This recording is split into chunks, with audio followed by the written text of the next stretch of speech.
हवा के जोर पर पतंग 3 साला बच्ची को भी ले उड़ी। Video viral. बैनुल अक़वामी पतंगों का मेला उस वक्त खौफ और हैरत की वजह बन गया जब एक गैर मामूली बड़ी पतंग में उलझी एक बच्ची हवा के जोर पर उड़ गई और कई सेकंड्स तक पतंग से बंधी हवा में 100 फीट तक बुलंद हो गई। इसकी वीडियो तेजी से वायरल हुई जिसमें बच्ची को हवा में उड़ते देखा जा सकता है।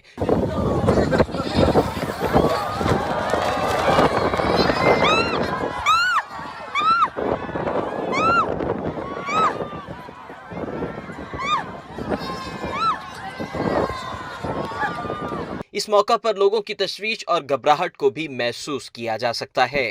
ताइवान के दारुल हुकूमत ताइपे के करीब सांचो शहर में मुनक्किदा इंटरनेशनल काइट फेस्टिवल के मौका पर हवा तेज थी और एक तवील पतंग उड़ाने की तैयारी हो रही थी। इस दौरान एक 3 साला बच्ची इसकी दुम के पास थी। मुंतजमीन को मालूम ही नहीं हो सका कि बच्ची कैसे और क्यों कर पतंग के आखिरी सिरे से उलझ गई और ये जाने बगैर उन्होंने पतंग को छोड़ दिया। इसके बाद तेजी से बुलंद होती हुई पतंग बच्ची को भी ले उड़ी और कम से कम 100 फीट की बुलंदी तक पहुंची।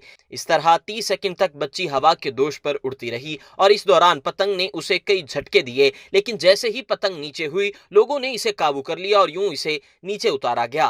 मौजजाना तौर पर बच्ची को सिर्फ चंद खराशें ही आई। अगर आपने अभी तक हमारा चैनल सब्सक्राइब नहीं किया तो अभी सब्सक्राइब करें और बेल आइकॉन को क्लिक करके हमारी लेटेस्ट वीडियोस के बारे में अपडेट जानें।